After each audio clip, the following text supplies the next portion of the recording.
So today we are going to do the topic of dyspnea, which is a very high yield topic for AMC. And what are the important topics in this main topic we are going to cover are some differentiating features which differentiate the dyspnea of respiratory origin from cardiac origin, red flags, some examination findings, and interstitial lung disease, some common features, and some differentiating features from other diseases, and what are the referring points. For starting with, how are we going to differentiate the dyspnea of lung disease with heart disease? So there must be a history of suspected disease. For example, there would be the history of cough, there would be the frequent attacks, a history of frequent attacks of asthma. These are some of the history points which we can see in lung diseases. Versus heart disease, there would be the history of hypertension, myocardial ischemia, and valvular diseases. In lung diseases, the dyspnea would be slowly developing, and in heart diseases, the dyspnea would be a little bit rapid. In lung diseases, the cough is can be present, which would be productive, while in heart disease, the cough is uncommon and it would be present later. The dyspnea of cardiac origin, the dyspnea of respiratory origin would always be worsened by chest infection or respiratory infection, while the dyspnea of cardiac origin would be unaffected by chest infection or respiratory infection. Coming towards cardiac asthma versus bronchial asthma. So, cardiac asthma, the dyspnea would be inspiratory, while in bronchial asthma, the dyspnea would be expiratory. Cardiac asthma, the cough follows dyspnea, while in bronchial asthma, the cough precedes the dyspnea. The sputum would be pink and frothy in cardiac, while in bronchial asthma, the sputum would be thick and gelatinous.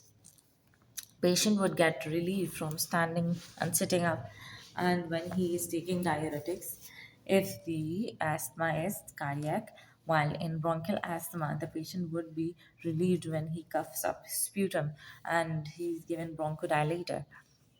On examination there would be crackles here, and in bronchial asthma there would be mainly wheezes.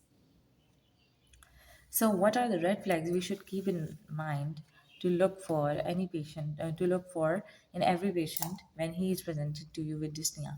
If the patient is of increased age and the dyspnea is of sudden onset, this dyspnea is of sudden onset, there is a history of ischemic heart disease, there is a risk of TB. For example, the patient has traveled from some Asian country, recent travel history, asthma and allergy, weight loss, hemoptysis. There is a history of hemoptysis, means the patient is coughing up blood in sputum, and there is a history of significant trauma. The patient can have HIV if he has a multiple drug abuse history, or patient is on some drugs. So these are the red flags. What are the examination findings that can be serious and that can point towards some serious disorder? Can be pilar or cyanosis. Dyspnea is present at rest. The patient is also having fever, and hypotension is there, tachycardia, tachypnea. There's cough, tenderness, and there are chest wall signs, there's altered consciousness, JVP is raised, and wheezing. These are the examination findings we should never ignore. So, what are the causes according to the time of onset? If there is a sudden onset of dyspnea, we can say that this can be due to lung collapse. This can be found in these disorders like lung collapse, foreign body or choking, pneumothorax, arrhythmias, anaphylaxis, myocardial infarction, and pulmonary embolism. If the dyspnea is rapid, that is, the dyspnea is developing over hours, it is seen in asthma, hyperventilation, COPD exacerbation, pneumonia, diabetic ketoacidosis, allergic alveolitis, high altitude, left heart failure, pericardial tamponade, and poisons like carbon dioxide. If the dyspnea is developing over days or weeks, this is seen in chest, congestive heart failure, pleural effusion, and carcinoma of bronchus and trachea. And the dyspnea of months, which is developing over months and years, it is seen in COPD, tuberculosis, fibrosing alveolitis, and pneumoconiosis. So first, before going towards individual important causes of dyspnea, we are going to summarize our diagnostic model, which is when the patient is coming to you with the dyspnea, many different diagnoses come to our mind. We are going to classify these diagnoses into what can be the probable and common diagnosis of the dyspnea, what can be the serious disorders which we should not miss, and what are the pitfalls with the disorders which often get missed easily. First of all, in probable diagnosis, the most common and probable diagnoses that come to our mind can be asthma, bronchiolitis in children, COPD, the patient is aging and there is a lack of activity, left heart failure, and obesity. So there's some in serious disorders, dyspnea can be present in cardiovascular disease like acute heart failure, arrhythmia, pulmonary embolism, fat embolism, pulmonary hypertension, dissecting aneurysm, cardiomyopathy, cardiac tamponade, and anaphylaxis. In cancers, bronchial cancer and other malignancy, infections like COVID, pneumonia, acute epiglottitis, and respiratory causes that are serious that can be serious are inhaled foreign body, upper way airway obstruction, pneumothorax, atelectasis, pulmonary effusion, TB, ARDS. There can be the neuromuscular cause of dyspnea, that is infective polyneuritis or polymyelitis. Pitfalls, the disorders that often get missed are ILD, interstitial lung disease, and acidosis, metabolic acidosis, radiotherapy, and kidney failure. So, moving forward, we have some important examination findings. There are three of the disorders which often they can be mixed, like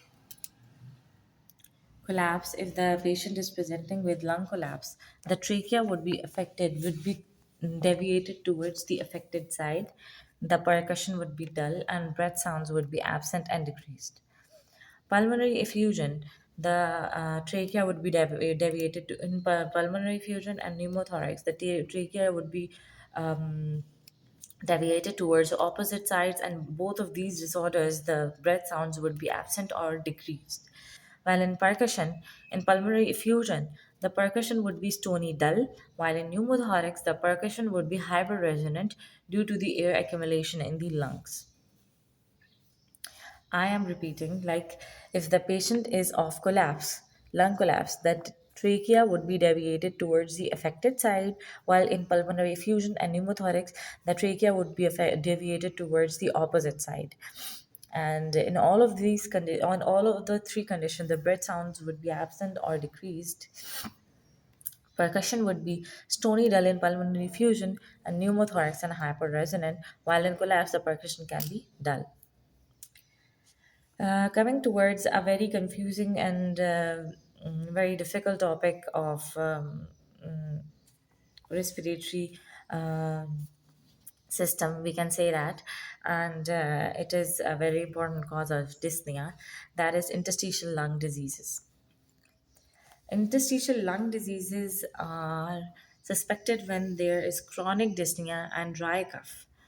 And if suspected, the patient should be referred to specialist. This is a very important point. This can come in AMC, okay, when you are going to refer the patient to specialist. So, what are the symptoms when we are going to suspect interstitial lung diseases? The dyspnea and chronic dyspnea and dry cough.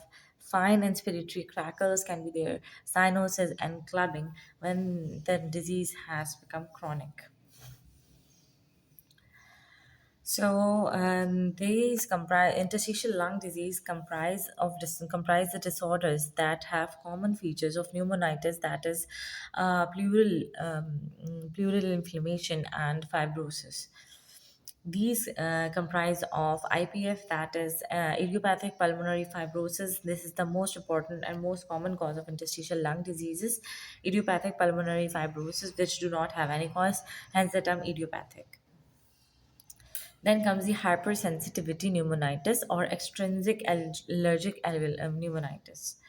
This is due to the inhalation of allergens that are most of the times the spores of microorganisms.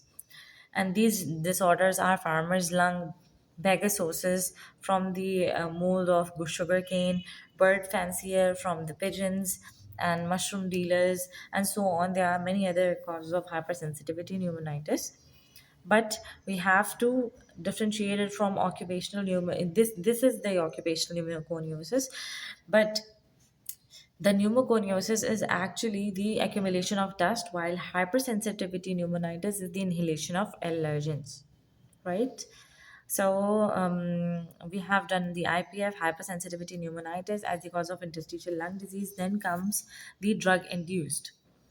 The drug induced interstitial lung disease can be a fibrosis. Three reactions of drug induced interstitial lung disease can be fibrosis, non cardiogenic pulmonary edema, eosinophilic reaction.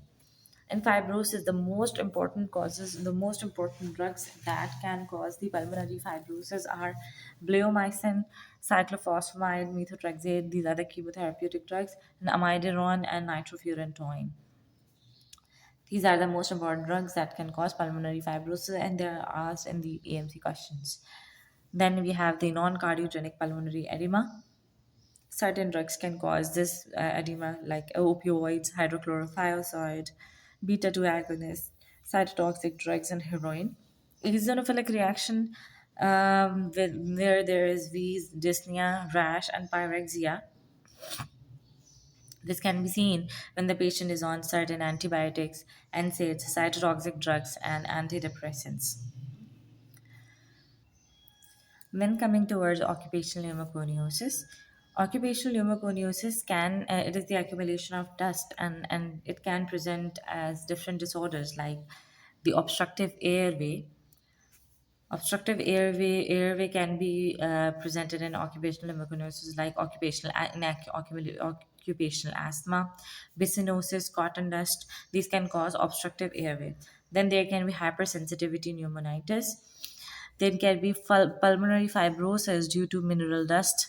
There can be cancer due to the occupational pneumoconiosis, that is, the asbestos is due to asbestos exposure, and pleural inflammation and pleural effusions from asbestos. So the coal workers is the main and a very important cause of occupational pneumoconiosis. And when it is severe, it is massive and progressive. There would be massive progressive fibrosis, and the complicated coal workers pneumoconiosis would present as severe dyspnea, cough with black sputum. That would be a very severe and complicated coal workers pneumoconiosis. If the patient is has a history of shipbuilding or mining, that is most of the times asbestos, and asbestos can cause mesothelioma and pleural effusions. Then we have silicosis. Silicosis is most of the times seen when the patient is dealing with rock mining and sandblasting. There would be intense dry cough and weakness. So I have summarized the interstitial lung disease. Once again, I'm going to summarize it. In interstitial lung disease, there are a number of disorders that have the common features of pneumonitis, that is, pleural inflammation and fibrosis. In these disorders, on number one, most common, we have idiopathic pulmonary fibrosis. Then we have hypersensitivity pneumonitis. It is also interstitial lung disease, and it is due to the inhalation of allergens. Then there is drug induced three reactions that can cause interstitial lung disease. Then we have occupational pneumoconiosis. So these are the four disorders that come under the heading of interstitial lung disease.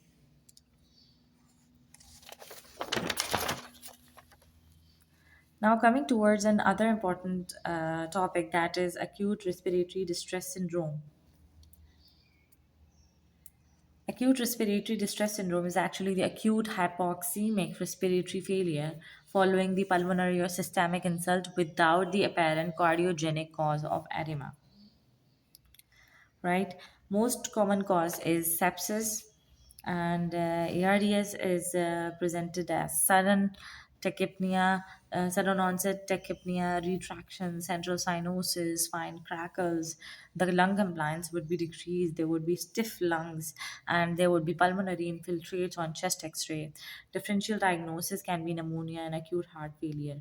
What are the risk factors for ARDS? If the patient has sepsis, shock, trauma history, burns, drug overdose, obstetric complications like preeclampsia, amniotic fluid embolism, toxic gas inhalation. So these are the risk factors that put the patient on risk for ARDS.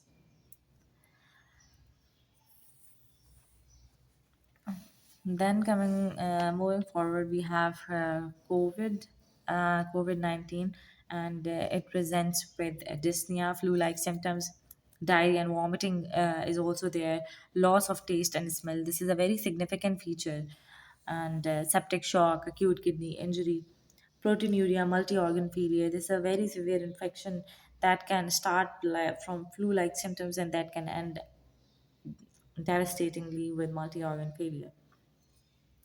How are we going to differentiate the dyspnea of psychological or functional origin? Most of the time, the psychogenic dyspnea is associated, there are associated features of hyperventilation with anxiety, which are dizziness, faintness, palpitation. The patient would be complaining of palpitations and he would be yawning. And he would be also complaining of paresthesia in hands and legs. The patient would be unable to take deep breath, and the patient would be complaining of that sensation of the sensation of smothering.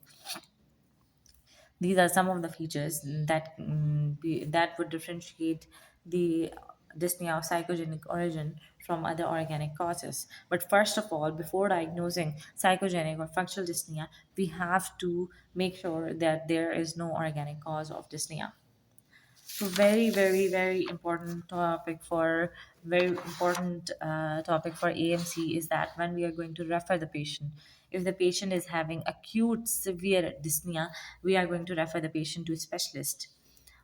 Also, when there is heart failure which is resistant to initial therapy, and the patient who require pulmonary function test and there is uncertain etiology, and the lung cancer is suspected. So these are the points, these are the diagnoses when we are going to refer the patient towards a specialist. So we have to keep in mind this is often asked in AMC. Thank you.